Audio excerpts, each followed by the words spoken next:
Welcome back. పసిమొగ్గలపై పాశవికం, private స్కూళ్ళ దాష్టికం, మానవత్వం మంటకెలిసిపోతుంది. మనుషుల ప్రవర్తన సమాజంపై అసలు సమాజం ఎటు వెళ్తుందా అనేది అందరూ కూడా భయాందోళనలో ఉన్నారు. ఏదైతే జీడిమెట్లకు సంబంధించి షాపూర్ నగర్లో ఒక చిన్నారి నర్సరీ చదువుకునే చిన్నారిపై ఆయా ఒక పాశవికంగా కర్కశంగా ఆ చిన్నారిపై దాడి అనేది సమాజం ఎవరు కూడా హర్షించడం లేదు.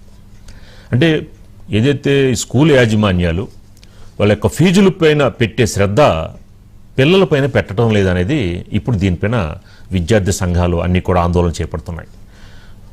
ఈ నర్సరీ చదివే చిన్నారిపై ఒక ఆయా ప్రవర్తించిన తీరు అమానుషం. ఎంత కఠినమైన శిక్ష విధించాలి అంటే ఇంకా అందరూ ఆలోచించాల్సిందే.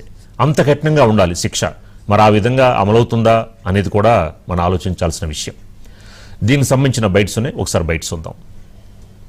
బిడ్డ పేరు ధరిత్రి సార్. నేను పూర్ణిమ స్కూల్లో ఆయా మాకు పనిచేస్తున్నాను సార్. నేను బస్సుకి పిల్లలకి దించడము తేయడము నేను నా డ్యూటీ సార్. అమ్మ నాకు ఆంటీ కొట్టింది, మరి సార్ దగ్గర పట్టుకెళ్ళు చెప్పు సార్ అనేసి నా బిడ్డ అన్నది. వెళ్ళడము మా సార్ అన్నారు, ఈ చోట పనులకి ఎంత పెద్దగా చేస్తున్నారని మా సార్ అన్నారు సార్. నమ్మలేదు. మరి మాటలతో చెప్తే మా సార్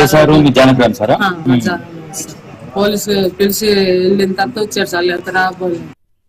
విద్యాధికారులు కూడా స్పందించాలి. ఇట్లాంటి దౌర్భాగ్యమైనటువంటి పాఠశాలలు జిల్లాల్లో పునరుద్ధం చాలా ఉన్నాయి. గల్లీకి ఒక స్కూల్స్ ఉన్నాయి. ప్రైవేట్ స్కూళ్ల యాజమాన్యాలకు తొత్తులుగా విద్యా వ్యవస్థ ఉంది తప్ప వీళ్ళు పేద ప్రజల పక్షాన పేద విద్యార్థులకు మనం కామన్ ఎడ్యుకేషన్ అందించాలనే బేసిక్ సెన్స్ వీళ్ళకి లేదు. ఇప్పుడు మీ స్కూల్లో పనిచేసే ఆయా కూతురికే ఈ విధంగా జరిగిందంటే రేపు పొద్దున పిల్లలు మిమ్మల్ని నమ్మి ఇక్కడ స్కూల్ కి పంపిస్తారు. వాళ్ళ పేరెంట్స్ ని స్కూల్ కి పంపించినప్పుడు వాళ్ళ పిల్లల్ని ఇంకెట్లా కేర్ టేక్ చేస్తారు? మనకి ఇదే అంశానికి సంబంధించి మనకి మరింత ఇన్ఫర్మేషన్ మా స్పెషల్ కరెస్పాండెంట్ దుర్గేష్ అందిస్తారు. దుర్గేష్, మరి అందరూ చెప్తుంటారు నేటి బాలలే రేపటి పౌరులని, కానీ ఇలాంటి సంఘటనలు చూస్తూ ఉంటే అసలు భవిష్యత్తు ఎలా ఉండబోతోంది అనేది కూడా. ఇందులో స్కూల్ యాజమాన్యం మరి ఎంతవరకు బాధ్యత తీసుకుంటుంది దుర్గేష్? అంటే హైదరాబాద్ నగరం కాకుండా తెలంగాణ రాష్ట్రం కాకుండా ఏపీలో కూడా చూసినట్టయితే మాతృదేవోభవ పితృదేవో అన్నట్టే తల్లిదండ్రులు కూడా ఒక ఉపాధ్యాయులను అంటే తీర్చిదిద్దుతారని ఒక నమ్మకంతో పంపిస్తున్నారు. కానీ స్కూల్ యాజమాన్యం ఏదైతే అయిందో ఇప్పుడు అంటే ఫీజుల మీద ఉన్నటువంటి ధ్యాస పిల్లల మీద లేకుండా పోతున్నటువంటి పరిస్థితి. ఎందుకంటే చిన్న పిల్లలు వచ్చి వాళ్ళకి ఏం తెలుసు. మనం షాపూర్ నగర్లో ఘటన చూసినట్టయితే పాశవికంగా ఎంత దాడి చేసిందనేది కూడా సమాజం తలదించుకున్న రీతికి తీసుకొచ్చింది. ఎందుకంటే నేను ఆల్రెడీ చూసాం పాపను విచక్షణరహితంగా దాడి చేసింది. ఒక కేసులో ఎట్లా అంటే ఒక పగతోనూ దాడి చేసినట్టు విధంగా చిన్నారికి ఏం తెలియదు. ఆ తీసుకువెళ్ళి కొట్టినటువంటి తీరు చూస్తే స్థానికులందరూ కూడా ఆశ్చర్యపోయినటువంటి పరిస్థితి.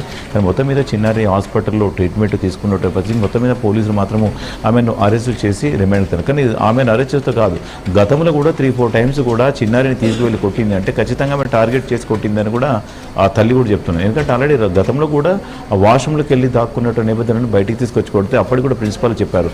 ప్రిన్సిపాల్ చెప్తే కూడా పట్టించుకోవాలని చెప్తున్నారు. మళ్ళీ తిరిగి నిన్న కొట్టినటువంటి మొన్న శనివారం నాడు జరిగిన ఘటనకి ఏదైతుందో అప్పుడు కూడా ఆ ప్రిన్సిపల్ ఎవరైతే జానకి రామ్ అప్పుడు కూడా తీసి బెదిరింపులకు పాల్పడ్డట్టు పరిస్థితి.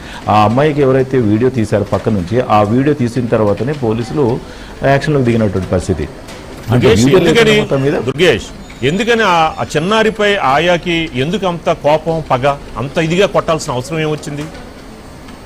అంటే 4 సంవత్సరాల నుంచి లక్ష్మమ్మ అని అక్కడే స్కూల్లో పనిచేస్తుంది. 4 నెలల క్రితం వచ్చినటువంటి సంతోష్ అనే చిన్నారి వాళ్ళ మదర్ కూడా అక్కడే పనిచేస్తున్నది. అంటే ఆమె రావడంతో ఈమెకు జీర్ణించుకోలేకపోతుంది. ఎందుకంటే పక్కన ఆమెకు అకామిడేషన్ రూమ్స్ అవన్నీ ఇవ్వడం జరిగింది. ఈమె కూడా రూమ్ ఇచ్చారు. కానీ ఆమె చేసే పనిని మెచ్చుకుంటూ ఈమెను కొంచెం చీవాట్లు పెడుతున్నటువంటి పరిస్థితి కనిపిస్తుంది. అక్కడ టీచర్స్ కానివ్వండి, తోటి ఆయలు కానివ్వండి, ఇదంతా కూడా తట్టుకోలేక జీర్ణించుకోలేక చిన్నారి పైన కోపం తీర్చుకుంటూ దాడికి పాల్పడ్డట్టు కూడా స్పష్టంగా ప్రాథమిక విచారణ నేను తేల్చినటువంటి పరిస్థితి. అంటే వీరిద్దరికి ఎలాంటి విభేదాలు లేకుండానే ఆమె కేవలం ఒక సైకోగా మారిపోయి ఆమె మీద ఉన్నటువంటి కోపము విద్వేషాన్ని చిన్నారి పైన చూపిస్తుందని కూడా స్పష్టంగా అవుతుంది. అంటే నిన్న కొట్టిన తర్వాత కూడా ఈమెతో పాటు ఒక మహిళ కూడా పనిచేస్తుంది ఆయమ్మ. ఆమెకు మాటలు కూడా రావు, అమాయకు రాదు.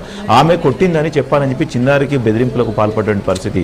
అయినప్పటికీ కూడా చిన్నారి కూడా వాళ్ళ మదర్కి చెప్పడం జరిగింది. ఏడుస్తూ అక్కడ ఉన్నటువంటి దాడికి ఏదైతే గాయాలనియో ఆ గాయాలను చూపించి కూడా తల్లికి చెప్పినటువంటి పరిస్థితి. ఈ ఆంటీ కొట్టింది, లక్ష్మీ ఆంటీ కొట్టింది ఇలా అని చెప్తే అప్పుడు ప్రిన్సిపల్కి అడిగారు. ప్రిన్సిపాల్ కూడా పట్టించుకోలేని పరిస్థితిలో పోలీస్ స్టేషన్కి వెళ్ళాల్సిన పరిస్థితి. ఇది పూర్ణిమ సంబంధిత ఇట్లా ఉంటే Right. మరొక ఆంధ్రప్రదేశ్ కనుక చూసుకుంటే రామరాజు అక్కడ కూడా బిర్యానీ తీసుకొచ్చుకున్నారని విద్యార్థులను కూడా చితకబాదినటువంటి ప్రిన్సిపాల్ ఉన్నారు. మరి ఇవన్నీ కనుక చూస్తే మరి స్కూళ్ళ పరిస్థితి ఏ విధంగా ఉన్నదో ఒక్కసారి గమనించాలి. ఇటువంటి స్కూళ్ళ పైన కూడా కఠినంగా వ్యవహరించాలని చెప్పేసి ప్రజలు కూడా డిమాండ్ చేస్తున్నారు. Right, thank you Durgesh. So next topic చూసుకుంటే వైసీపీ ఎమ్మెల్సీల రాజీనామా తెర వెనుక బొత్స గేమ్. అధికారం కోల్పోయిన తర్వాత వైసీపీ ఎమ్మెల్సీలు అందరూ కూడా మా రాజీనామాని ఆమోదించండి అని చెప్పని